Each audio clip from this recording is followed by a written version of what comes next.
School, and he just reached out to me this fall and asked if he could come in and share his story with us and help us be aware of things that are happening to our kids that maybe aren't always on our radar. So Josh, thanks for being here. We appreciate it. I'm looking forward to hearing from you. Thanks, Aaron. Like Aaron said, I'm a former member of this group. This weekend was one of my favorite weekends of the year. So I'm good friends with Mike McMillan, and I coached at Monticello for a year, head coach there, so I got to know Mike very well. And I just reached out to him because I spent the last 7 years of my life in heavy drug addiction. And I went from the peak of where I wanted to get to into a life where I was in jail, in treatment, separated from my family, everything. So I'm just going to go to my story, if we can get there. I'm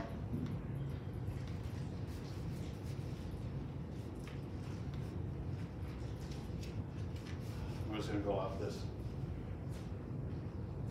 I'm here to share the story of my addiction, help you guys support your players. I've done some work. I have a podcast with Dr. Heather Bell, who's an addiction doctor, and so happens to be my girlfriend, so I'm lucky to have that. She's in addiction medicine, and so we have a podcast called Addiction to Recovery, and we cover topics from all points of addiction. And one of them we did was after the cannabis law was passed, and we had legal recreational cannabis. We had a doctor on about that talked about adolescence and the dangers of experimenting with drugs and alcohol at an early age. So, did we go past that? Do we want to get to the storyline or the timeline? One more? Yep. So, you can see it on your, this is just to give you some context of what my life was like. And this can happen to everybody, anybody. You know, I went to college, you know, I was a heavy drinker in college.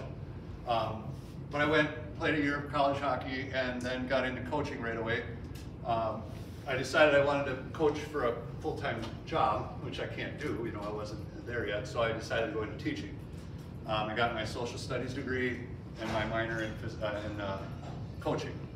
And right away I got a job, first year out, I got the head coaching job at Faribault. It was a dream come true. The first year was an absolute dream. I mean, we went 19 and 7, set school records and everything. Nobody expected us. We got to the section final, lost 2-1. So I'm at the top. I got married, bought a house, have a dog, everything. And then in 2007, I had a neck injury and I got prescribed OxyContin. And that started my journey in addiction. I automatically liked it. I got through, you know, I was early on in addiction, so I could lead 2 lives. I ended up leaving Faribault because of my addiction, because I felt I was too far into it. So I thought a location change would help. I went to Monticello. It didn't help, it got worse. And that was kind of why my run at Monticello didn't work. I got clean in 2009, moved up to Grand Rapids because my ex-wife's dad had died, and so we went up there to help her mom, and I ended up getting coaching in the Grand Rapids Association. I went to treatment in 2011 to get off because I had a surgery on my back. I got clean for 2 years, and I kept moving up. My friend Trent Clapp got the head coaching job in 2015. By then I was back on OxyContin again, and I was leading definite double lives. I coached the golf team. We went to the state tournament. Trent asked me to be his assistant coach. I was living life large, but in the backside, in the dark side, I was heavy OxyContin addict. I ended up stabbing myself in the stomach in the Monday of the second week of the season because I was out of OxyContin. That ended up destroying my whole life. My ex-wife made the right decision and decided to leave me. I couldn't handle it. I ended up switching over to meth, and that led to 9 arrests, 9 jail stays, 9 treatments. I got clean in 2021 after a horrible car wreck, fell asleep at the wheel and hit a bus that was being towed. I was going 70 and the bus had just pulled out onto the highway. I had a broken back. I've been through all kinds of back surgeries now. I'm happy to say though I'm clean and I'm giving back now. And that's why I wanted to do this, was because my point is that I started thinking about all the kids and all the dangers that are out there. My son is back there, Ben is 15. He's gonna be a sophomore this year in Grand Rapids. And he's just getting into this age where I started to get mixed into it.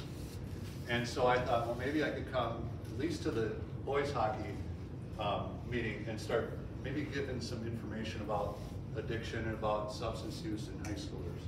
Okay, you can go to the next page. The next one. So the one thing I think that is important is for you guys to call it out for what it is. It's out there. There's no doubt. There's drinking in high school. There's drug use in high school. There's smoking in high school. There's chewing in high school. There's vaping now, which wasn't a thing when I was there. But I mean, if you're honest with yourselves, and I don't need you to raise hands, but if you're honest with yourselves, when you went through high school, how many kids that you were with in your team were experimenting at that age?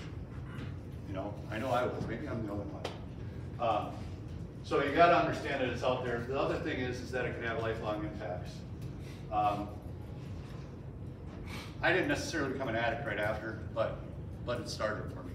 You know, I started to really. I had depression issues when I was in high school. Never talked about them. Never had any major issues. But I found that drinking made me feel better, and drinking made me feel more comfortable around people. I had very anxiety around people, and so then when I was more accepted, I realized that drinking made me into a better person to be around people. So, be there for your players. If players have personal concerns, you know, this is an opportunity for you. I don't know how much. Maybe you older guys can attest to this, but some of you younger guys, you are such a role model to these kids. You spend more time with these kids than anybody else during those winter months. They are looking up to you for everything. And so if you are open about, you know what, if you have some issues, come in and talk to me. It doesn't matter what it's about. We will not hold anything against you. It could be your family's got an addiction issue, you don't know what to do because your dad's coming in and drinking every night and then beating up your mom.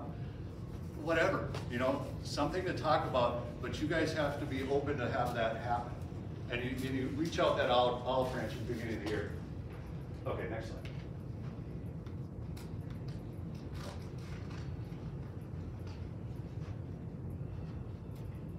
If you educate, Sorry. there you go. My bad. All right, so this is what came from the podcast from Dr. Sarah Pauly, who we had on. And she talked a lot about this, and I have to give her the credit for most of this information. She gave it to me. You need to educate the kids. And you know, what I'm thinking, this is what I would do. I didn't do it when I was doing it. I would have a sit down with the team. And I would talk to them about the dangers of this. Like I said, call it out. Don't pretend it's not there.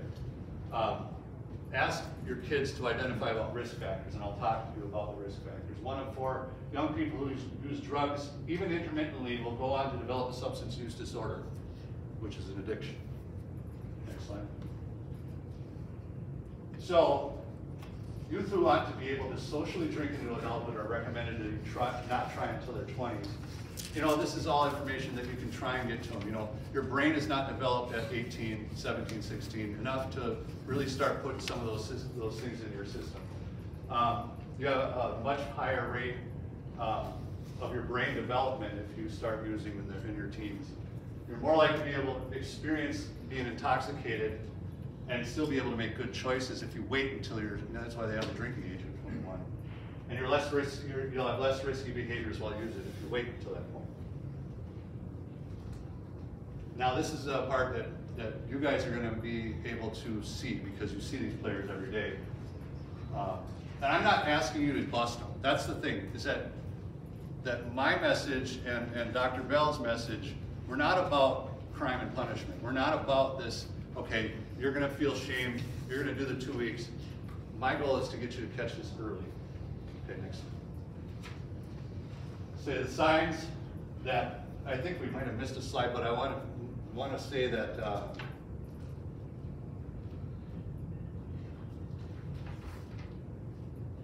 one thing that substance use can be more common with these risk factors, and that's what I wanted to mention. The risk factors for mental health are anxiety, depression, bipolar, and ADHD, DCD, or ADD. Impulse tendencies and personality. As hockey players, as athletes, we all have this instinct to be impulsive. Okay, so the addiction rate is higher in people who are athletes. You'll see it a lot when pro athletes get injured, they can't play anymore, their identity's gone. So they try and drink it away or use drugs away. The risk-taking, and then family history of addiction. Those are the ones that you want to ask your players to really identify if that really fits them at all. Okay, the signs of drug use in teens can be similar to mental health. Like I said, depression is a good sign. Not a good sign, but depression is a sign if you can catch that in a player. You know, if they start changing their attitude. And don't be afraid to err on the side of caution. Don't be afraid to ask the player in. If you have concerns, if something's wrong, and we'll go through all of these signs, if something's wrong, call them in, ask them. And remind them that you're not there to bust them. Ask them if they need help. You want to be the option for them to get help rather than to keep going down that road. And then prepare to have a conversation. Have you been drinking, vaping, or using drugs? And that is not that, you don't have to incriminate yourself. Have you been using? What can I do to help you? Not what can I do to punish you? Not what can I do to turn you into the AD? What can I do to help you? Okay. Okay, signs of drug and alcohol use. We'll talk about each one of these in detail after, but shift in moods, personality, behavioral changes, hygiene and appearance, and physical health. Again, you guys see these players more than anybody else. You'll be able to recognize this stuff before anybody else. Next slide. So the shift in mood and personality, the whole the depressed thing, the withdrawn, less motivated, silent, uncommunicative. You know players. If they're usually very outgoing, they're usually very outspoken, and all of a sudden they become really introverted. You can tell something's wrong. That's when you call a player in. Hostile, angry. It's hard to tell with some hockey players because you know that happens often. Deceitful or secretive, unable to focus on loss of inhibitions, and hyperactive or unusually elated. You guys know what all this is. I don't have to describe. You know what a change in your hockey players, the moods and all that stuff is. And I get it. We're talking about adolescent teen boys. There's a lot of shifts in behaviors. There's a lot of shifts in emotional. But there is a way that you can tell the difference between everyday stuff and then something that might be a red flag. The behavioral changes, change relationship with family members or friends. That means that they started hanging out with different people. I remember when I played, I had some friends that, you know, I was drinking, but I had some friends that went to drugs. And you could tell just by the people they were hanging out with. You know, and some of you are teachers, some of you are not. But if you see them around the school and you see who they're hanging out with, you can usually tell if there's something that's different. Absenteeism, loss of interest in school, work activities. If they start missing practice, or if they start missing meetings, or if they start showing up late to games, or if they start missing curfew, that's a good indicator. If they avoid eye contact, you know, you walk into the locker room and you get by the player and they immediately put their head down. You know, if that becomes a habit, that's a red flag. The locked door sings more for home, disappears for a long period of time, that's more for home. Gets out, goes out often, frequently breaks curfew, secretive with the use of their phones. If you see them and they got their phone out and you walk by them and they hide it real quick, they're either looking at porn or they're doing something wrong. You know? I'm not asking you to bust them for that, but probably shouldn't have done that. Ben especially back here. Use chewing gum and mints to cover up breath. I mean, a lot of players do that anyway. Over-the-counter medications for red eyes, if you see them, you know, doing the Visine thing a lot. Cash flow problems, that's not really your concern. Unusually clumsy, stumbling, lack of coordination, poor balance, you'll be able to figure that out right away on the ice. I had a player that showed up to a game, not my player, but a teammate who showed up to the game tripping on acid. The kid could barely get his shin pads on. And somehow he went out there and skated and played. Horribly, but unusually periods of sleeplessness or high energy followed by long periods of catch-up, you know, where they're just sleeping all the time. Hygiene and appearance, I mean, these are obvious. Smell of smoke, naturally, unusual smells, breath on clothes. Messier than usual appearance, I mean, you can tell, you know. The one thing I had when I was using drugs is I did not care what I looked like. You know, you always see the picture of a meth addict, you know, that picture of the teeth rotten and the face picked and the hair long and then scraped. That's because there's a lack of care about what you look like. And if you start seeing a player go that route, that's a great indicator that something's up. Poor hygiene, frequently red or flushed eyes and cheeks. Burns or suits on fingertips, and then we wouldn't want this, but the track marks on the arms or legs. I was an IV user towards the end, and I know that my arms were very obvious at the end. Physical health, frequent sicknesses, I'm usually tired. I mean, this goes back to, you know, there's still some obvious ones. The nosebleed, the sore spots around the mouth, sudden dramatic weight loss or gain. I mean, when you use meth, you do not eat, so you lose weight a lot. Skin abrasions, frequent perspiration. Obviously, they perspirate when they're on the ice, but if you see them just normally walking around, they look like they're just been flushed. That's a sign. And then seizures or vomiting, that's again, you know, going to the extreme. How and where to look for signs of drug use? Use your nose. Face-to-face conversations. It's okay, I mean, there is personal space, but it's okay to get up in front of your player. That's totally fine. You'll be able to smell it. You'll be able to smell cigarettes. You'll be able to smell chew. You'll be able to smell alcohol. You know, their breath, their clothing, their hair. Look them in the eyes. We talked about that. Watch their behavior. You know, if they are showing up to morning practices in a lot different state than they are showing up to practices in the afternoon. You know, a lot of kids do that. But if it's very obvious, you know, you should be able to see that. And then if you have non-traditional practice times, if you're, I mean, I don't know. I mean, I have practice all the time after school, but I know some people have practice at night, 10 o'clock, 9 o'clock. If they're showing up and they have, you know, some coordination issues, or they're extra happy, or they're extra giddy, you know, there's something to be of concern. And then, you know, search spaces, you know, their jackets, their lockers. You know, they could be hiding stuff in their locker in the hockey locker. You know, and that's okay to look for there. So how can you help? That's the big thing. You know, the do's. Immediately address the concern. Offer help and support. Set expectations. This is the part, you know, if you go into the early season meetings right away and you call this out and you set those expectations. You set yourself up as somebody that's going to help rather than somebody that's going to try and bust them. You know, this is probably a very different mentality. You know, you don't have to be the cop. You can be the counselor. You can be the person that steps in and changes the trajectory.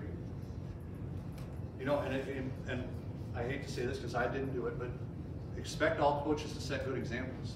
You know, if you're expecting your players to show up and be in a good state, I had an assistant coach that was a heavy alcoholic, and he would show up with alcohol in his breath, and I had to tell him that he couldn't come anymore. And then he went and got help. But that was an example of somebody that was not setting a good example, because it was very obvious. You didn't even have to be close enough to him to smell it. His behavior was very different. Kids see that, you know. If you expect the kids not to smoke, I don't think it's appropriate for you to be smoking in front of them. You know, I get it, you guys are all of age, but it's setting that good example. The chew thing, that's something that I was always around. You know, my assistant coach when I was playing chewed right in front of us.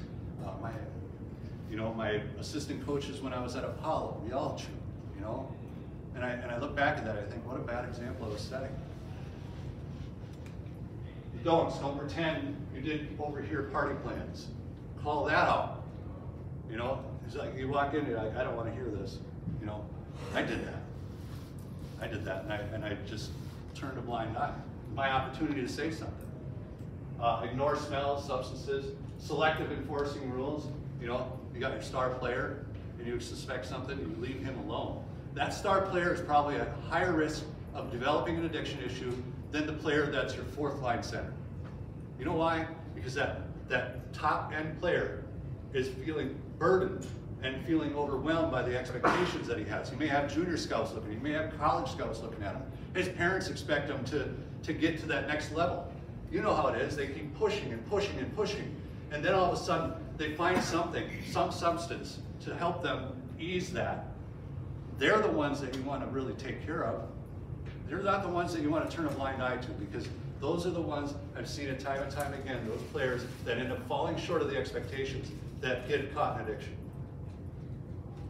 Don't stigmatize, don't ignore because of the player use. Talk about that, or ignore use like coaching staff.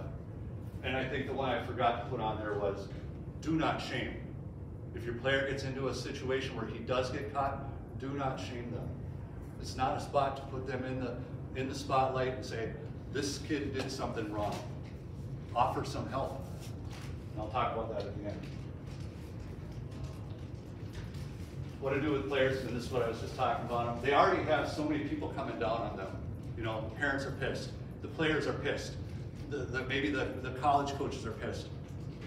You have an opportunity to be the one that actually comforts them through this. It says, we'll get through this. You know, you don't have to cut them. And I'll talk about that with the player I have. The player needs support. This is something that is not readily out there for adolescents, and that's why I'm here. That's why I want to spread this message, is that we need more people to support the players rather than come down on them. Let them know you care. Let them know it's not about hockey. It's not about their absence from the next 4 games or 6 games or whatever it is. You'll get by as a coach with the players you have. But at that time, it's that one player that really needs you. He really needs you to step up. And you may not be a drug or alcohol counselor, and I know none of you are. Maybe there's one, but it's time to help them find some help. You know? Call the player to talk to them, reach out to parents, possibly set up a meeting with the parent player. Even suggest that they go see a doctor, so the doctor can explain to them what's happening in their brain when they use, what's happening in their body when they use, how it's taking away their ability to be at the top end. You know, there's no substance that we're talking about that's performance enhancing. Alcohol, drugs, smoking, chewing, none of it is enhancing their performance. It's all taking away. There's a guy, Kevin Stevens, I don't know if any of you heard of him. He is running this Power Forward program. We're hoping to get him on the podcast. But he is very open about his addiction issues. And again, the athlete thing. You know, he had all this pressure. He said even if one life touched, one person's trajectory altered makes the effort worthwhile. Just one. Just one. If you can keep one player from going my direction, it's worth it. Never give up on the player. They may lose their position on the team in the time being. You can tell them that straight up. They're a second line center. Guess what? You have 4 games to out. There might be somebody that steps up, and you do not get that spot back automatically. But you can work your ass off, and you can get back in that spot. If you show me that you're dedicated to this, you can get that spot back. That's motivation. Encourage players to make the most of the situation. Encourage them to go out and look for help. Maybe help them get help. Look for somebody. Look for maybe a counselor in the school. Maybe somebody. I'll give you my number at the end. I don't care. I'll take 40 phone calls a day from players or from coaches if you need help. This is my job. I'm a peer recovery specialist, which means I work one-on-one with people in early recovery or looking for recovery. So I know a thing or two about this. Alex Olson, example, is a former player of mine. I showed up at Faribault his junior year. He had 2 drinking violations that summer. He's out 6 weeks. I had every opportunity to cut him. I'm like, I don't want to deal with this. I'm 27 years old. I can't handle this. But he was persistent. And he was the example of that second line center. He lost his spot. He kept bugging me. He said, Coach, I can help this team. Trust me, I can help this team. And he worked his tail off. And he got back on there. He came up, he was on the power play by the end of the year. And then his senior year, he was the first line guy. This kid went on to become a teacher. I saw him at one of the weddings of one of my players, and he started crying. He said, Coach, if you had cut me, I'd probably be dead now.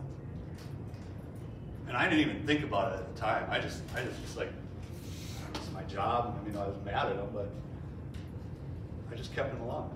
And I kept letting him bug me. And I kept letting him tell me he's going to be worth it.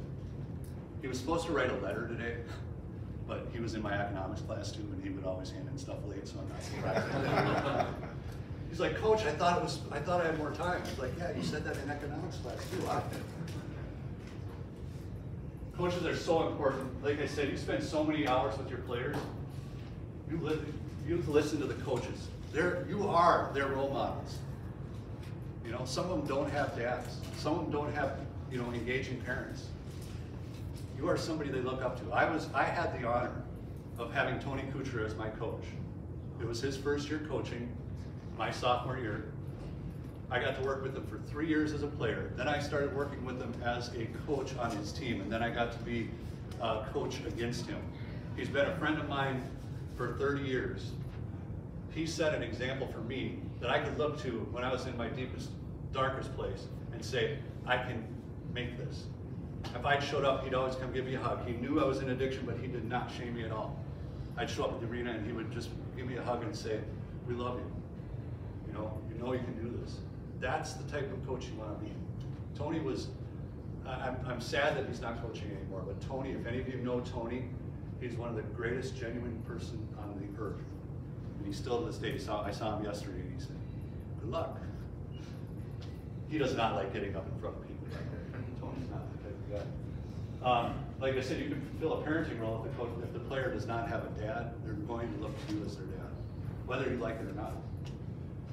And the coach has power to change lives. I'm not going to read that quote because it's in too small writing and I'm realizing I need glasses. Then I was going to share Alex Olson's letter, which he didn't show. But he did. I talked to him on the phone on Tuesday for a long period of time. He just reiterated what I said about changing the trajectory of his life and how he could have really gone in the wrong direction if I had cut him. And you think about it, a lot of these players, they have hockey and it's their passion. You know, they may not be gonna, they may not go to the next level, but in their high school years, that's their passion. At all possible, do not take that away from them. I beg you, don't take that away from them. And then I'll end with just my information. There was packets that were put out. If you don't get it, you can write it down. That QR code up there is the link to the podcast. If any of you are interested in checking it out, I think it's pretty good. I got a lot of this information from this website, and it talks about how to do what I was just telling you. It's more in depth. And then my email's up there, my phone number's up there. Like I said, I will take phone calls in the middle of the night to help. That's the passion I have, and I hope that you guys feel a little bit of what I was putting out there today. And you know what? I'll stick around after. If you have any questions, comments, concerns, I can take them now too. Yeah, I have a question. So you bring up a great point that we adults need to talk to these kids about the topics. Yeah. But first, as adults, we need to be able to address the sadness and pain that exists in our own hearts. So we're not going to be able to face our kids so we can look in the mirror and face ourselves. Yeah. How did you look in the mirror when you were recovering? Boy, that's a great question. I tell you what, I didn't look in the mirror. I brushed my teeth in the shower. I shaved in the shower. I could not look at myself in the mirror for a long time until I finally forgave myself for everything that happened. My sons lost their dad for 7 years, really. Thankfully, they forgave me, but it took a long time for myself to forgive me. And that's the thing is that compassion that you end up developing, and you all may have some sort of demon in your life that you've had to get through. Something that has haunted you. Take that as motivation. Look at yourself, and then look at how you look at yourself, and then bring that to whatever you're giving your players. Thanks for that question. Does anybody else have any questions? I can't thank you guys enough. I miss being around this group. This group is awesome, and I just hope that you understand. You could be a third assistant. You have as much influence on these kids as the head coach that's been there 30 years. I know that the kids look up to you, and if one of your players can just not go into that because of what I shared today, it's worth the 6-hour drive I made from Little Falls to here. So, thank you all very much.